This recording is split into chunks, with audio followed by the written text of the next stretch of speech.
São 7 horas e 55 minutos. Bom dia para você, uma ótima manhã de quarta-feira. Hoje, dia 15 de março de 2023. Recebendo nesta quarta-feira o Dr. Maurício Valente, terapeuta, criador da reprogramação biológica. Muitos ouvintes já estavam com saudades também, inclusive eu.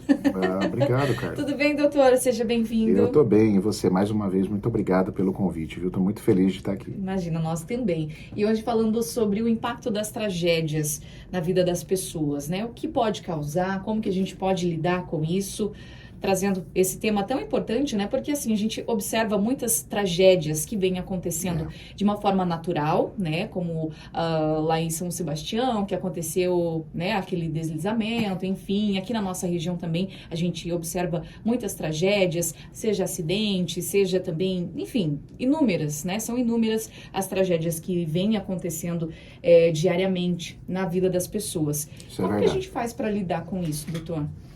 Carla, a primeira coisa que eu queria deixar registrado é que não existe receita de bolo, tá? Sim. Eu não estou aqui querendo passar uma verdade absoluta, de maneira nenhuma. A gente quer passar dicas, né? Que pode te ajudar se você vivenciou algum tipo de tragédia, né? Em algum momento ninguém está livre de viver isso. Exatamente. Né? A gente vê essa chuvarada como você bem mesmo pontuou aí. Então, o que acontece? Primeiro, a gente precisa entender o que acontece no corpo, rapidamente. Toda vez que você passa por uma tragédia, existe um nervo no seu corpo, uma ramificação, o nervo chamado vago, é um nervo do sistema nervoso autonômico, né? A gente tem um sistema nervoso voluntário e o autônomo. O nervo vago, ele se divide em vago dorsal e vago ventral. O vago dorsal é ele que recebe esse impacto da tragédia. É ele que sente tudo isso. Por quê?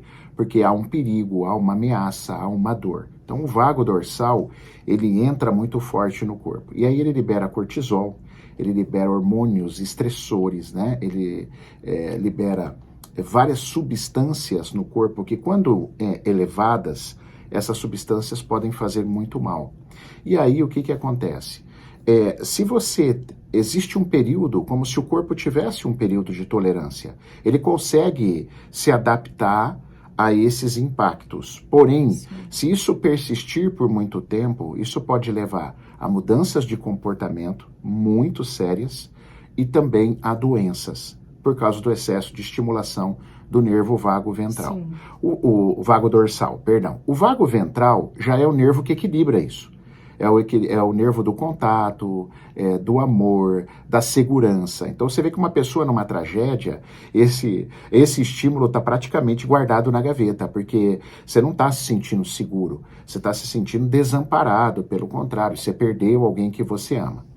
Então, nesse momento, entendendo o que acontece no nosso corpo, esse estímulo do vago, o que eu digo? Primeira coisa numa tragédia, aquelas pessoas acometidas têm que chorar, cara. Elas têm que vivenciar a dor. Tem que vivenciar a dor.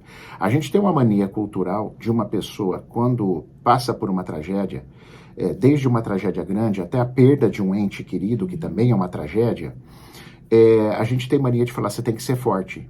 Exato. A gente escuta isso constantemente, né? Você tem que ser forte, ainda mais se a pessoa tem filho. O adulto tem filho? Sim. Não, você tem que ser forte para os seus filhos. Ninguém tem que ser forte, galera, tá? Diante de tragédia, ninguém é forte. A gente não está no controle.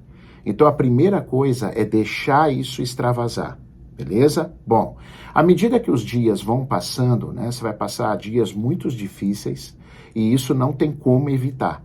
Tá? Então você vai chorar, isso é natural, você vai espernear, você vai gritar, tem pessoas que quebram coisas, vai acontecer o processo. Agora, à medida que vai evoluindo, cara, à medida que as semanas vão passando, o mês vai passando, o grande segredo que eu digo para vocês, se é que existe um segredo, né, é você estimular o vago ventral. Lembra que eu falei? O vago dorsal é o vago do perigo. O vago ventral é o vago que vai tentar trazer um equilíbrio para o seu sistema nervoso autônomo. Como é que eu estimulo? Então, mesmo na dor, passou aquela fase aguda, porque toda tragédia, né, Carla, tem uma fase aguda. Sim. Bem aguda, aquelas primeiras semanas, aonde tem que velar, onde tem que enterrar, aonde tem que cuidar da papelada, tudo aquilo é uma fase muito aguda, onde você volta para casa e vê a lembrança da pessoa, ou aquilo que você perdeu, beleza. Quando passa essa fase aguda, aí você deveria estimular o vago ventral. E como é que é o estímulo do vago ventral? Contato, cara. Segurança, pessoas, tá? Não ficar sozinho. Isolado, né? Em hipótese nenhuma. As pessoas tendem depois disso, até pela própria depressãozinha que vem, o sistema neurológico se deprime, você quer ficar isolado, você não quer ver ninguém, e isso só piora. E quando a gente fala de contato, a gente fala de contato de tudo, né? De pessoas, inclusive do teu cachorro, se você tiver, tá? Que é um excelente contato também para ajudar a autorregular o seu vago ventral e com certeza o teu sistema nervoso autônomo, Carla. Ou seja, você está ali recebendo carinho, recebendo afeto, atenção, né? Isso. A gente ouve muito, doutor Maurício, nossa, a pessoa está sendo forte, nossa, como ela está sendo forte. Só que ela está guardando todo esse sentimento. Isso eu tenho medo, Carla. Eu não gosto de ouvir isso. Está sendo forte, tem gente que não chora. Sim. Né? Então, isso na verdade não é bom. Parece que a pessoa... Claro que não existe regra, Sim. Tá, Carla? Tem gente que está melhor preparado, estudou mais sobre a vida, já sabe mais sobre a vida e a morte. Às vezes a pessoa realmente ela não se desesperou, não chorou, porque talvez ela tenha um preparo. Então vamos deixar claro que não existe regra. Mas invariavelmente a gente tem que ter atenção com essas pessoas que não extravasam. Você tem razão, porque ela pode estar guardando tudo e isso abalar ela de uma forma muito... A gente tem até uma preocupação que essas pessoas, elas podem ficar de luto durante muito mais tempo do que era necessário, tá? E como que o corpo responde com relação a isso? Aí você ir guardando, você absorvendo, tentando ser forte o tempo todo, Isso. mostrando ser forte. Excelente pergunta. Quando a emoção ela não é extravasada, então vamos partir do princípio que você não tem um estudo, então... Porque todo mundo, mesmo quem tem estudo, sente uma tragédia, mas tem pessoas que já estão mais preparadas, estão mais maduras, né, como a gente comentou aqui. Agora, se você guarda, você não tem esse preparo e guarda, a emoção, quando ela não é jogada para fora, ela é revertida no teu corpo com substâncias químicas que são normais do corpo, como, por exemplo, um cortisol. Um cortisol, por exemplo, em excesso, ele não é bom, ele aumenta a glicose, ele faz uma série de... ele aumenta a insulina, ele faz uma série de reações horrorosas no corpo em excesso, o nosso cortisol, que é produzido por duas glândulas em cima dos rins, as suprarrenais. Então, o que pode acontecer? Essa pessoa que não extravasa, ela pode vir a ter um problema de estômago. Se ela interpretou a morte como uma raiva, ela está com raiva de Deus, ou ela está com raiva do que aconteceu, se foi um acidente de carro, ela está com raiva da pessoa que causou o acidente, matou a filha dela, ou o filho, né? Então ela pode ter um problema intestinal grave, justamente por não extravasar. Então toda a emoção reprimida, ela vai somatizar, ela vai acontecer. E tem uma coisa assim, que toda tragédia traz, a própria palavra tragédia faz isso. O que ela traz, Carla? Ela traz um componente do inesperado. Exato. Né? Porque existem as mortes anunciadas, né? Por exemplo, você ficou doente, o pai está doente, está adoecendo, você vai se preparando para aquele momento. E existe a tragédia, a pessoa que sai de carro, não volta, o avião que cai, né? Aquela chuva que desaba e soterra e mata todo mundo lá na família.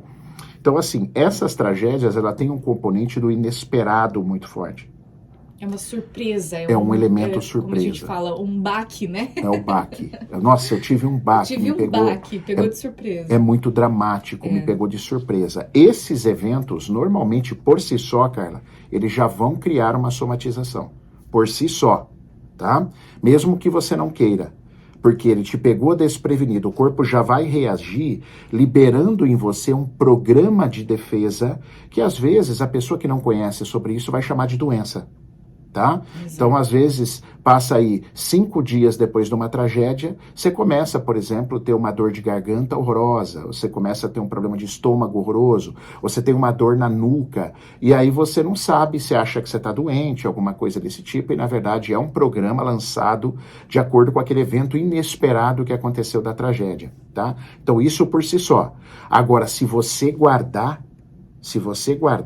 né, o seu sentimento, se você não tiver com quem desabafar, então você está fechado, você não quer falar com ninguém, você se isola. Por exemplo, o isolamento vai te causar um problema seríssimo de rim. E aí o rim vai fazer você reter líquido. Se você retiver líquido, aí você não vai curar dos outros sintomas. Você vai ter muita dificuldade de melhorar sua dor no pescoço, sua dor de garganta, sua dor de estômago. Então vai virando uma bola de neve por causa de uma escolha sua. Então a dica é o seguinte: viva o que você precisar viver na tragédia, mas assim que as coisas passar aquela fase aguda, que para algumas pessoas dura 5 dias, 2 dias, para outros dura um mês, a fase aguda é difícil falar, depende de cada um, das circunstâncias. Da intensidade que foi também. A intensidade, as circunstâncias, né, Carlinha?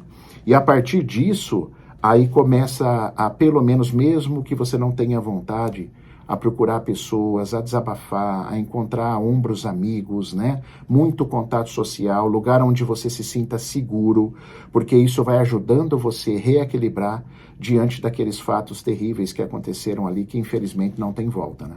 Infelizmente. E a gente escuta bastante também, doutor, mas eu tento falar com uma pessoa, ela acha que é besteira, às vezes não quer me ouvir. Tá aí, então, a dica para buscar um especialista, buscar um profissional para falar sobre o assunto. Muito bem, muito bem. Se você não está sentindo apoio, Sim. Ninguém está tendo tempo para você, né? Ou às vezes nem preparo para te ajudar. Busque um lugar onde você se sinta seguro, uma terapia onde você se encaixa, aonde você se sinta bem, né, com aquilo, para você porque um terapeuta, um bom terapeuta, conduzindo você, ele pode te trazer essa segurança necessária.